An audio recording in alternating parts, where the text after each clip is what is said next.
Tuesday, 11:47 a.m. I'm standing in the break room holding a coffee mug that says Team Player, watching the Keurig drip, when my boss walks in with someone from HR I've never seen before. The fluorescent lights are buzzing that high-pitched electrical hum, and there's still half a bagel sitting on a paper plate from the morning meeting. My phone's at 23% battery. I remember because I'd been meaning to grab my charger from my desk. Can we talk in conference room B? Not my boss's office. A conference room. With HR I knew.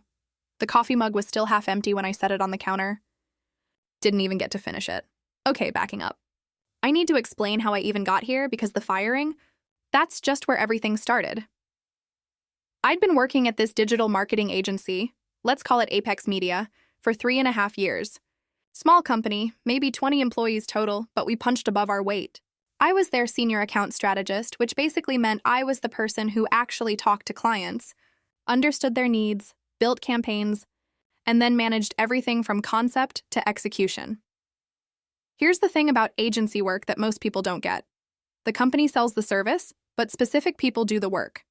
And clients? They bond with those people, not the company logo, not the fancy office. The actual human who answers their emails at 10 p.m. and remembers their daughter's graduating next month. I had 12 clients in my portfolio. I'd built relationships with these people over years.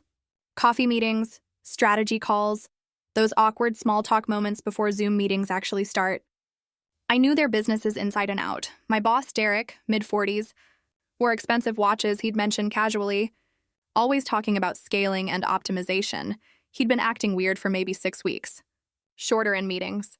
Less feedback on my proposals. Couple times I'd walked past his office and he'd minimize his screen real quick.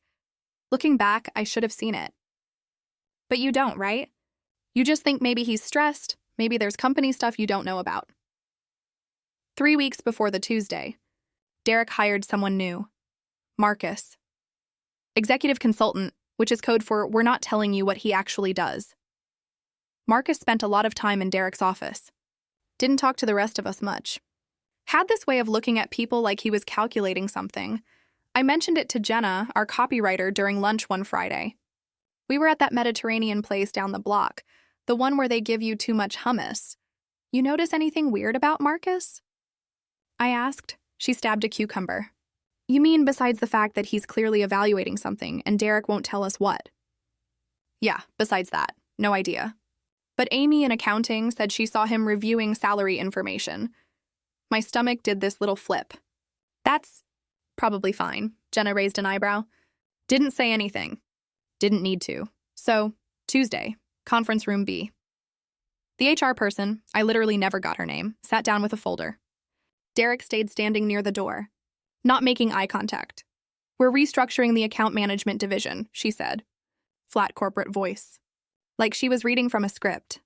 Your position is being eliminated effective immediately. I just stared at her. Immediately. Yes, we'll need you to return your laptop and building access card.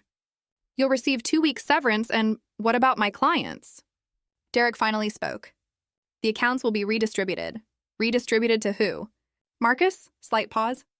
The transition plan is already in place. And that's when it clicked. Marcus wasn't evaluating the company. He was replacing me. Probably for less money. Definitely with less institutional knowledge. Derek was trying to cut costs and convinced himself that clients wouldn't care who managed their accounts. You can't do this without a transition period. These relationships took years to. The decision is final. HR woman stood up. Security will escort you to collect your personal items. Security. Like I was going to what?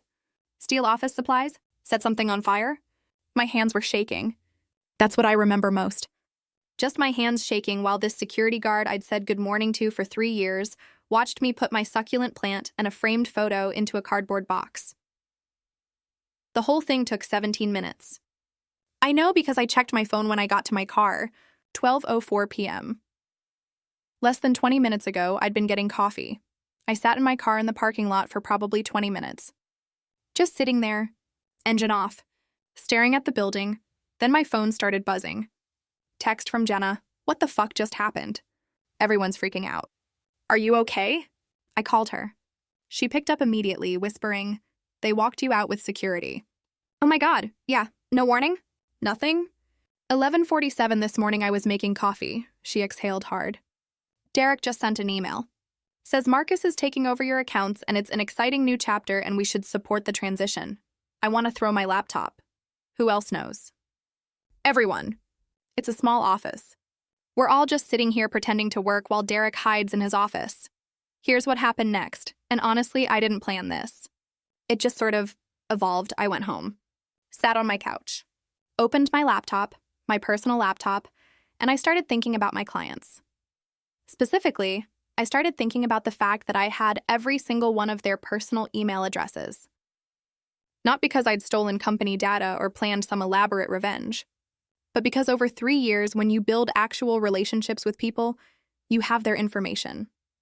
We'd texted, we'd connected on LinkedIn, some of them I'd met for coffee outside of work. And here's the thing about small business owners. They hate being surprised. They value stability. They don't want to wake up Tuesday morning and find out the person managing their $50K marketing budget is suddenly gone. And here's some new guy you've never met. Good luck. I opened my LinkedIn. Just looked at it for a minute. Then I started typing. The message I sent wasn't angry. Wasn't trash-talking Apex. It was professional, brief, and honest. Hi, name. I wanted to reach out personally to let you know that I'm no longer with Apex Media as of today. This wasn't my choice, and there wasn't a transition period planned. I've loved working with you and your team, and I'm incredibly proud of what we built together. I'm exploring next steps now, but I wanted you to hear this from me directly rather than through a forwarded email. Wishing you all the best. My name, I sent it to all 12 clients. Personal messages, not a mass email. Each one slightly customized based on our relationship. Then I waited. The first response came in 30 minutes. Laura, who ran a boutique hotel chain. We'd worked together for 2 years. What? They didn't even tell us. Are you kidding me right now? Can we talk? Then Michael, who owned a regional gym franchise. This is unacceptable. You've been the only reason we stayed with Apex. Call me. Then Sarah, then David, then all of them, by 5 p.m. That Tuesday, 5 hours after being fired, I'd gotten on the phone with 8 of my 12 clients.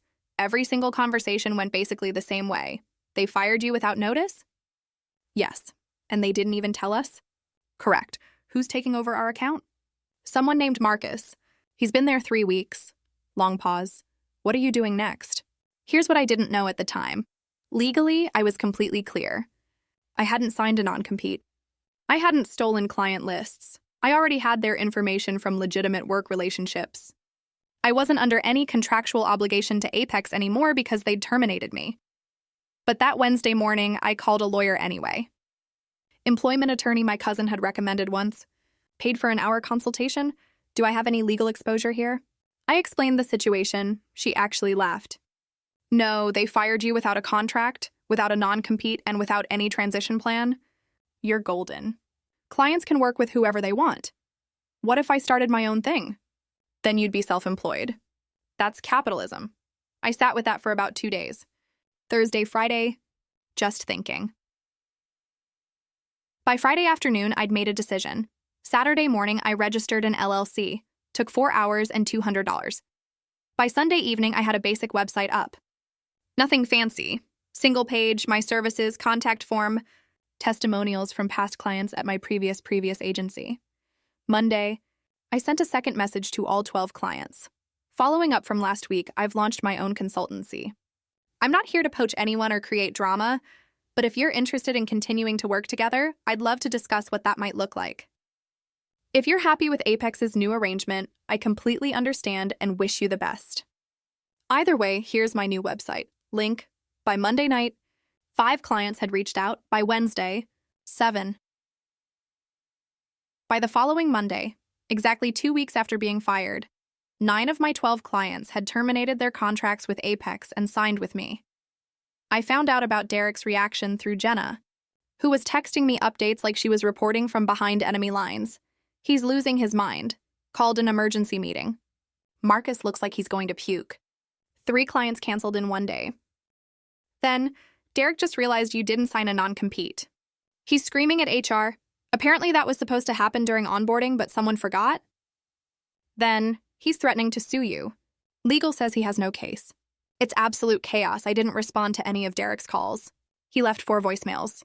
I deleted them without listening. But I did get 1 email from him. Subject line: Professional courtesy. The body was 3 paragraphs of thinly veiled threats wrapped in corporate language, talking about unethical behavior and professional standards and damaging business relationships. I replied with 1 sentence. I trust you'll extend my final paycheck and unused PTO as legally required. Best of luck with the restructuring. Then I blocked his email. Here's what that first month looked like. I worked from my dining room table. My office was a laptop, a ring light for video calls, and a succulent plant that had survived the cardboard box incident. I was doing the same work I'd always done, building marketing strategies, managing campaigns, analyzing data. Except now I was doing it for 75% of what Apex charged, and keeping 100% of the revenue instead of getting my salary. The clients were happy. Not just satisfied, actually happy, because they were working with someone they trusted, who knew their business, and who wasn't going to disappear randomly. Sarah, the one with the e-commerce skincare line, sent me a gift basket after our first month. The card said, "To actually giving a damn." I took a photo and almost posted it to LinkedIn with a petty caption. Then I remembered I'm 34 years old and decided against it. 3 months in, I hired Jenna. She'd quit Apex 6 weeks after I got fired. Called me on a Friday afternoon. I can't do this anymore. Derek's micromanaging everything. Marcus doesn't know what he's doing. And I'm writing copy for clients I've never met based on strategies that make no sense. Are you hiring? I literally work from my dining room. I literally don't care. She started the following Monday. We worked remote, her in her apartment, me in mine, occasional coffee shop meetings to pretend we had an office culture. By month 6, I had 15 clients. 9 from Apex, 6 new ones who'd found me through referrals. By month 9, I hired a media buyer. Then a graphic designer, both remote. By the end of that first year, I had a team of 5 people and 23 clients. Revenue was approaching $600K. My personal income was triple what Apex had paid me. I signed a lease on actual office space. Small, just 2 rooms and a shared conference room in a co-working building because tax deductions and also because working from my dining room table was destroying my back. I found out what happened to Apex through LinkedIn, which is how you find out everything in the professional world now. Derek posted an update about 8 months after firing me. Something about strategic partnerships and new directions. Corporate speak for things are not going well. Jenna, who still had friends there, gave me the real story. They lost 17 clients total. 12 of them were yours. Marcus quit after 4 months. Apparently, Derek blamed him for everything. They had to lay off 6 people. Derek's trying to sell the company. Sell it? To who? I don't think he's found anyone. But he's definitely trying. I sat with that information for a while. Felt a little bit of satisfaction, sure. But mostly I just felt tired. Like this whole thing could have been avoided if Derek had just valued the people doing the actual work instead of seeing us as interchangeable parts. Fast forward to now. It's been almost 2 years. My company, which I named after my middle name because I couldn't think of anything creative and gave up, has 11 employees. 38 clients. We're on track to break 7 figures this year. I ran into Derek 3 months ago. Total accident, coffee shop in downtown. He was there with someone, looked like a business meeting. I was picking up a mobile order. We made eye contact. He looked like he'd seen a ghost. I nodded. Just a basic acknowledgement. Kept walking. My coffee order was wrong. They'd given me oat milk instead of almond, but I didn't even care. I was too busy processing the look on his face. Here's what I've learned from all of this. Companies talk a big game about loyalty and we're a family and all that stuff. But the second it's convenient, they'll eliminate your position effective immediately and walk you out with security. That's just business. But relationships? The actual human connections you build? Those are real. Those matter. And those are yours, not your employer's. The clients didn't leave Apex because I poached them or bad-mouthed the company. They left because Apex showed them they didn't matter, that their accounts could be transferred to a stranger without even a heads up. That's what drove them away. I just gave them an alternative.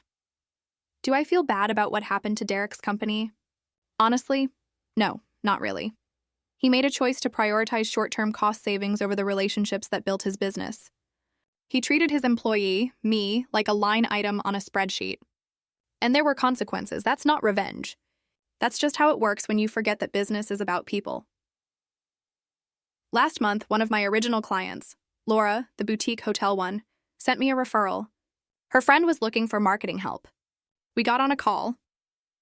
During the intro, she said something that stuck with me. Laura said you're the person who actually cares, that you treat clients like humans, not accounts. I thought about that for a second. About that Tuesday morning. About the coffee mug that said team player. Yeah, I said. That's kind of the whole model. We signed her 2 weeks later. I still have that succulent plant, by the way. The one from the cardboard box. It's sitting on my desk in our actual office in a nicer pot now, somehow still alive despite my questionable plant care skills. Every time I look at it, I think about that 17-minute walk to my car. Best thing that ever happened to me? Getting fired. Just took me a minute to realize it.